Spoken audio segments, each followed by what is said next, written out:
Hello everybody and welcome to another Little Nightmares 2 theory video.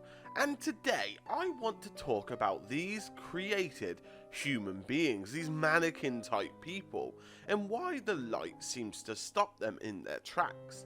But to answer this we need to use Little Nightmares 1 as an example. So this is your spoiler warning for both Little Nightmares 1 and 2. So with that being said, let's get into today's theory video. So we first see these created beings in the trailer, and we gather from that the light stops them walking. But why does it stop them? To help answer this, we need to go back to the Little Nightmares DLC, The Residence. And I have even seen some of you in the comments make this connection too. Now everyone, I want you to take a minute and try and remember where the last time we had to use a torch to cast away an enemy. Yes, that's right, the Shadow Children. The runaway kid would have to shine his light directly onto them to make them disintegrate, make them disappear, and leave nothing behind but their shattered masks. But the difference between the two is that the light destroys one and just halts the other. So why is there a difference? The Shadow Kids are made of pure dark power, the same thing we see when the lady uses her power. The same stuff that comes out of the lady's statues. They act exactly as that in their name, shadows. So, when light is put upon them, they have nowhere to hide, nothing to protect them, so it gets rid of them entirely. But with these created beings, we haven't seen any power yet. Does it mean there isn't any at play? Not at all, because we haven't played the full game yet, and they are covered. They were people who had parts exchanged, and they were nothing but the Doctor's experimental toys. The Doctor would have to do more than some electro brainwave to keep these beings alive after what he had done to them. So, dark power seems to be the only explanation, and not to mention their sensitivity to light too. So, agreeing the same dark power is controlling them, why does the light not destroy them? Well everyone, I think it's because it's protected.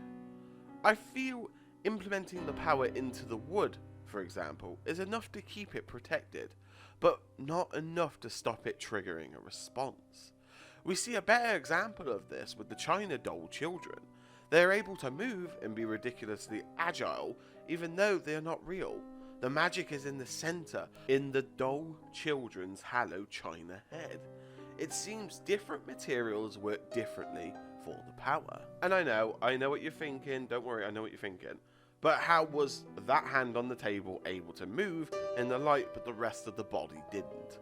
Well, there could be two reasons for this. The hand is real, and the power might have a different effect on a real body or part. Or the hand is complete. Notice how the rest of the body, even the arms, isn't done yet. But the hand is the only part that seems complete. Just like the doll children, notice how they seem more human apart from their China doll heads. I believe this is why we get to see the skin mask room. You see, the Doctor seems to go the extra mile and give these beings skin. I feel like this is enough to allow them to move in the light, disguising them as perfectly as a male human or creature. What use would these creatures be if they couldn't function in the light? They wouldn't be very good, to say the least, and they wouldn't be very good at capturing, would they? This could also explain why we see similar masks in the hospital of the people we already know or have seen. The janitor, the granny, the guest. We always have suspected these beings wearing masks, but just now it just seems like they're slowly giving us an answer to it. Are these masks just recreated? Or are they all made exactly in the same way? Their behaviour is very similar to those of the unfinished ones. They are built and programmed to capture. The difference between the janitor and the chefs and the grannies is that they are in fact finished, meaning they have skin and can move in the light. This could explain why the janitor's arms are so long and stretchy. We don't see them being made of wood. They seem hollow, just like the school children's head, and why black ink is left all over from the dark power when 6 has her face off against him and his arms are detached from his body. We consistently see the chefs lift up their mask to have a good old itch, and could this be the reason why the granny was really abandoned? In fact, if you go into it more, it can actually answer a lot of the Moore's main mechanics, like the eyes for example. We always assumed they were there to keep the children out of places they shouldn't be going in. But when you look at how they function with light, anytime they detect a slight movement near them, it makes me question the whole thing.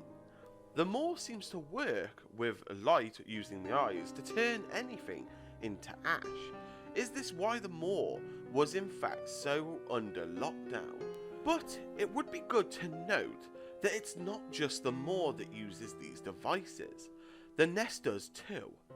What if these things weren't just to keep children out, but the darkness? And these mechanics were created to stop it. Did it just get so bad in the Moor that they had to put extreme measurements in the place to stop anything that got unwarranted?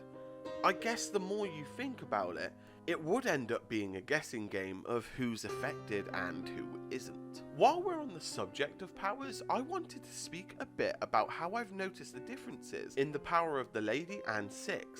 Notice how the lady's power has a different effect to it. It seems more smoky.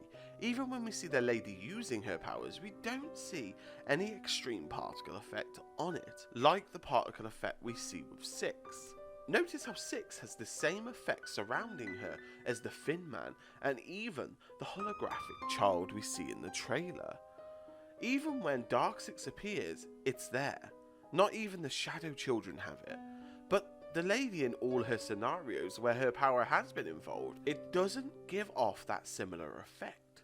Could this mean that the lady and the Moor have been affected to an extent by dark magic that isn't her own? It's strange and ironic, as when we see it finally around 6, she just had consumed the lady and absorbed her power. But going back to how the created beings can move in light, is this why 6 absorbs the dark power from them too, knowing full well they won't be able to function without it?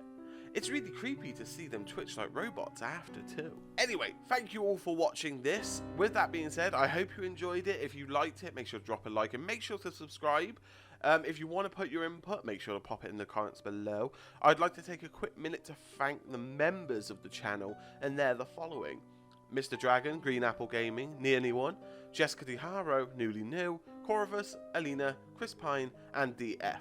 Thank you everyone, the support really helps the channel. Anyway everyone, with that being said, I wish you the best morning, day or night wherever you are in the world. Stay safe, and I'll see you all in the next theory video. Bye!